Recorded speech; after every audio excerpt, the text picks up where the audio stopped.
comes the 8th play of the drive, and they need a full 10 yards on 3rd down.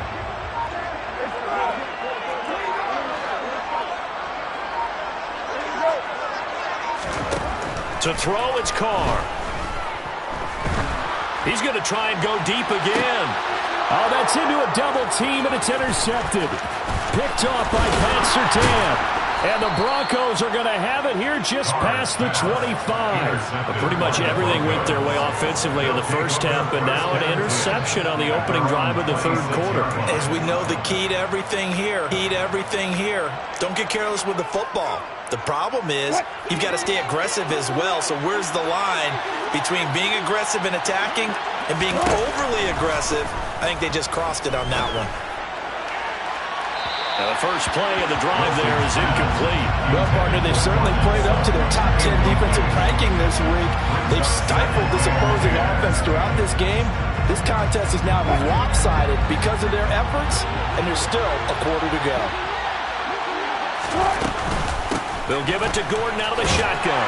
Only a couple there as he'll be brought down about the 28. Well, that's a good start to this drive on the defensive side of the ball. Force the incompletion on 1st down, and you're able to shut down the running play on 2nd. Yeah, I wouldn't be surprised now. A little bit of pressure going at the quarterback in the expected passing situation. Now, meanwhile, a pass that should have been intercepted, but it winds up falling incomplete. And there's another stop. One of the league's best defenses is certainly bringing it again this week. Here's the punter, Martin, out to kick it away. We'll call that a 43-yard punt, 2 on the return, and the Raiders will take over now 1st and 10. Their own 86-yard line. The Las Vegas offense ready to start this next drive. As this offense takes the field against CD, remember last drive they were moving the football, but then they threw that costly interception, so we'll see if they can right the ship here on this drive. And doesn't that just sum up football? We see it all the time, don't we? The defense goes from losing the battle to making a huge play and stealing the momentum. So you know they're riding high right now, and they're ready to challenge this offense and that quarterback one more time. And we'll see if the offense is up for that challenge here as things start to get more interesting here in this second half. And he'll be out of bounds, but able to get it up past the 45. Same exact result as last play, a pickup of 11. And while we may be looking at the scoreboard, this offense certainly is not, because they're showing no signs of backing down, even with a 3-score lead here in the 3rd quarter. I think they keep taking their shots. They've seen blown leads happen throughout this league. They don't want to fall victim to it themselves. And now a throw on 1st down there, but it's incomplete. My first thought is surprise, because that's one of the better tight ends around, and I've seen him pull in balls like this before. But how about a little credit to the defense forcing that incompletion? Now Carr, after the incomplete pass, brings him up 2nd and 10.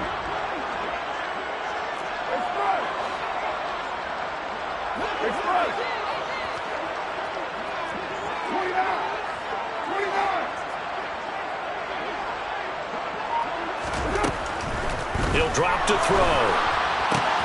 Looking left side, and he's got a man. That's Jacobs. And he is going to lose yardage here. It'll go as a loss of a yard, so now they deal with 3rd and 11.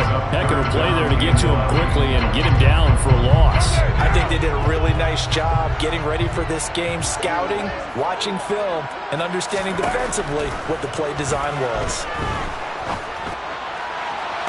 That's going to be caught along the sideline, and what a job. That's a catch. A gain of 22. And that's how you pick up a 1st down. Not only does he make the catch, but has enough body control to get his feet down inbounds, toe tapping and dragging to make sure he gets it done. And he's going to be taken down. Pressure gets there back at the 39-yard line. They dial up the corner blitz that time, and it delivers to the tune of a 9-yard loss. After the sack on 1st down, Carr. Oh, the pressure too great, and he goes down once more. That time, multiple defenders getting pressure, and it's a loss of 6. This is a little hard for me to compute because I'm watching sack after sack happen, but somehow they're still behind in the game. I would expect all of this defensive pressure to translate to them taking a lead, and thus far, it hasn't happened. Time's winding down. They don't want to waste this type of performance from these ace pass rushers. Broncos, nothing.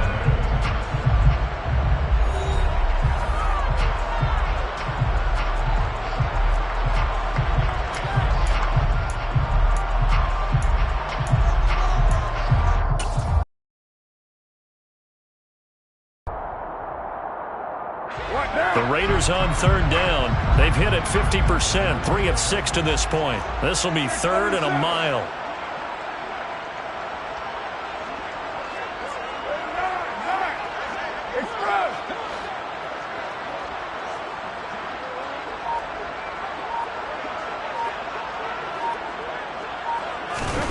On play action, now Carr. Rolling to his right. And the throw there going to be incomplete. Partner, I think he's got to be careful as he continues to try to extend plays because he's already been intercepted in this game. And the coverage, they continue to challenge all of his receivers downfield. And the win last week punted 4 times as this one's away. And a little too much mustard on that one. It hits a couple yards into the end zone. A missed opportunity there maybe to pin him back.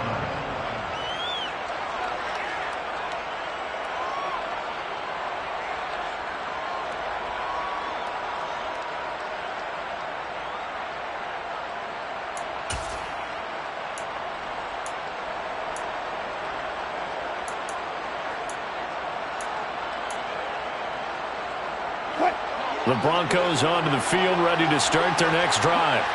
And they unfortunately are staring at a mini losing streak developing, trailing here. And Wilson's going to be intercepted a 3rd time. And they are going to set up shop at the 32-yard line. That's now a 2nd interception in as many weeks from his linebacker position. And think about all the different techniques he has to employ in a passing situation. Is he spot dropping because it's zone? Is he picking up man-to-man? Is he having to run with a running back or a tight end? In any event, great eyes, head on a swivel, and excellent hands. Yeah, versatility and showing those hands. And he's brought down, but not before he reaches the 8-yard line.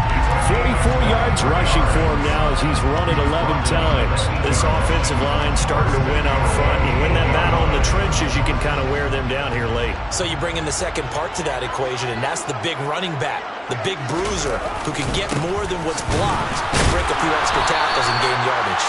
And he will maneuver his way down to about the 7. It's a gain of a yard, and it'll set up 2nd and goal. Not a whole lot there on 1st and goal, and that's what you're looking for defensively. You'll certainly live with giving up just a yard or 2 in this situation. Counter play with Jacobs. And that'll move him a little closer as he takes it from the 7 down to the 4-yard line. 2 straight. I think the possibility exists, and if you're doing it, you're probably going play action since you ran it twice.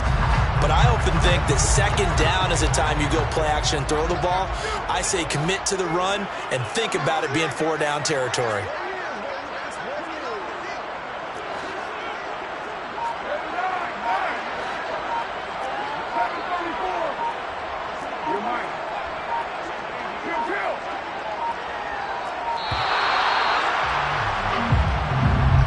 The offense knew it. They were already starting to walk back as that one is accepted. How crucial will those 5 yards be? We'll see as they come up again here, 3rd and goal.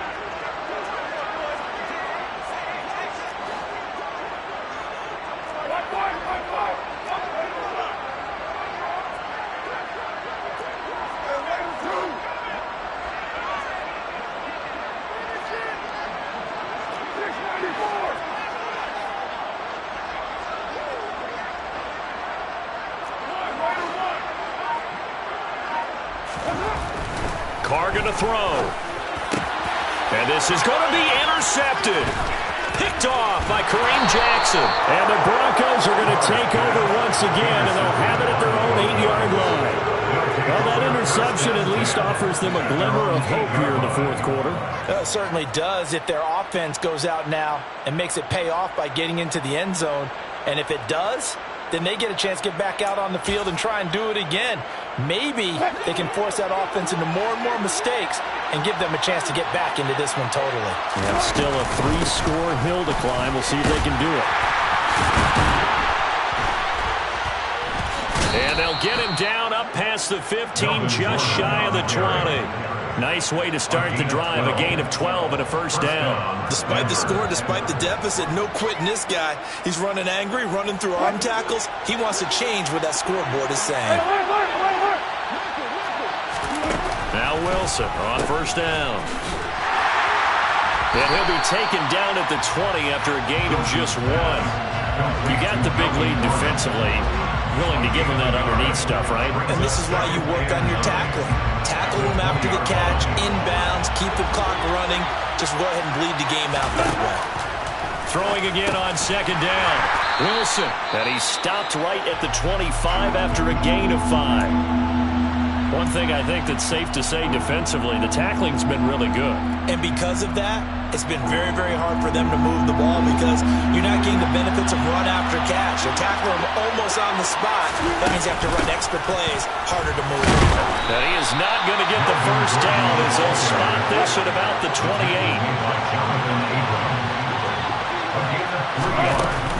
They'll run for it. It's Gordon. And he's going to have a Broncos first down as he'll take this up to the 38-yard line. So did you suspect the same thing that I did, that they were lining up just to draw them off sides here? 100%. Well, how about that? They were going for it the entire time. Never a question in his mind about going ahead and getting it, despite where they were on the field. Yeah, I don't know if you heard it in my voice when they snapped the ball. I was like, oh, I almost wasn't ready to call the play. I just kept waiting for the timeout offensively. The lane opens up that time as he'll be brought down just short of a first after a gain of about 9. Man, these guys may not win this ball game, but you certainly can't fault the effort of this man here today. He's been a real thorn in their sides all afternoon. And that last carry puts him over the 100-yard mark. The last run got 9. That leaves him with 2nd and a yard. Another tote for Gordon. He's been busy this afternoon. And maybe a measure of revenge there. He's had his way in this one, but this time they get him behind the line. Wilson. And the Raiders have got him.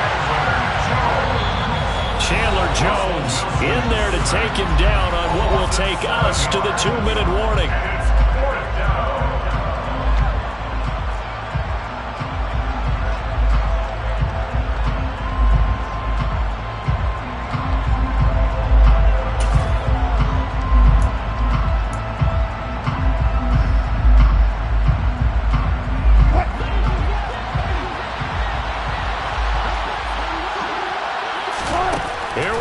It's Wilson on 4th down. And it's incomplete. They cannot convert, and they turn it over. They had to go for it with such little time remaining, and it'll be a turnover on downs. Line of scrimmage, the 37 on 1st and 10. Running straight ahead is Jacobs. And nothing much materializing there on the first down run. He'll get a couple, and that's it. And now with 1:52 to go, we get another pause in the action. A timeout here defensively. The last run good for 2. Here's 2nd and 8.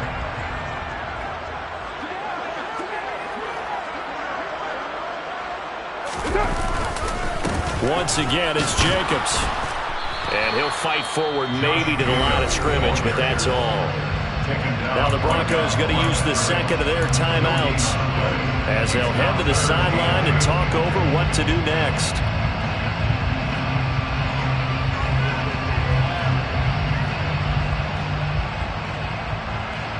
So 3rd down now. They need the 27-yard line for a first.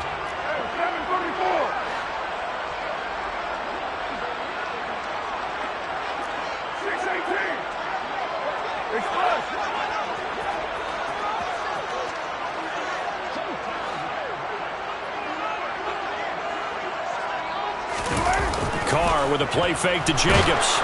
And down he goes. They sack him back right around the 41-yard line. And this dominant offensive performance continued on that play. This poor quarterback, he's not received the protection he needs and has had to pick himself up off the turf far too often. And I tell you what, he got it from 58. That had lots of leg behind it. And also a career-long kick for the veteran, Charles. Yeah, how about what he just got done there? We always knew he had a big leg, but how about everything coming together perfectly on that one? Great leg swing, and bang that one through. And this will come out to the 25 as Hamler elects not to return it.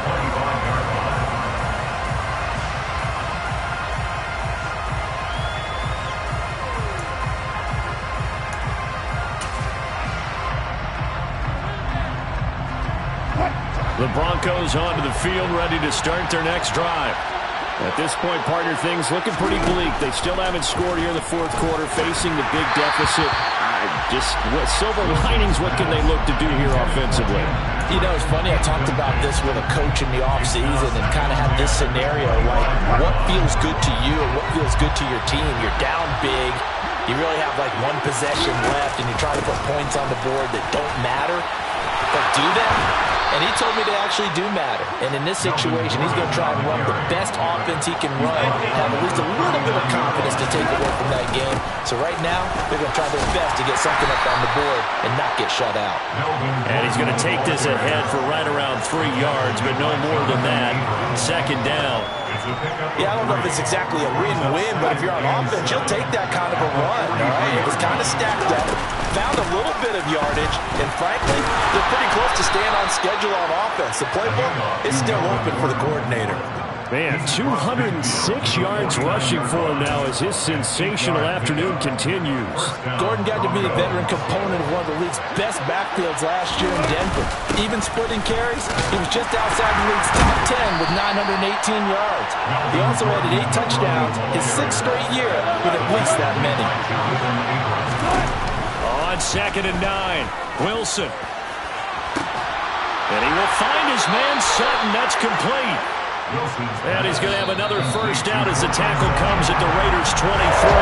So this one a victory for the Las Vegas Raiders. And this was truly a total team effort, Charles, on both sides of the ball. But the absolute pitch is shut out, so it can't get much better than that, right? The defense led the way, but the offense did their part as well. They moved the ball up and down the field. So you got to like what you saw.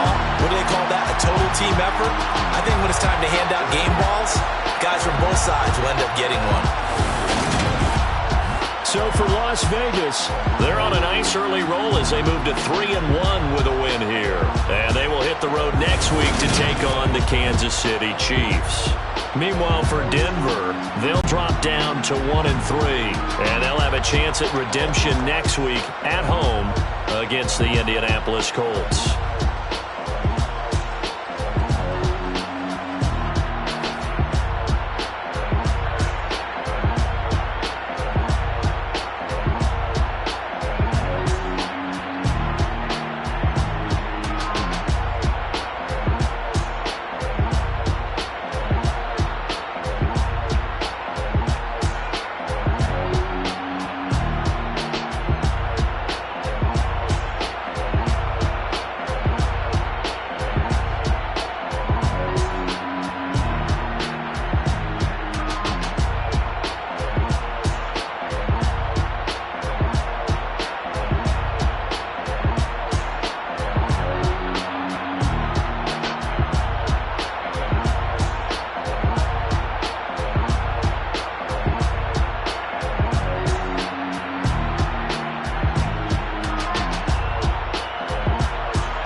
boys and girls. I got some true stories.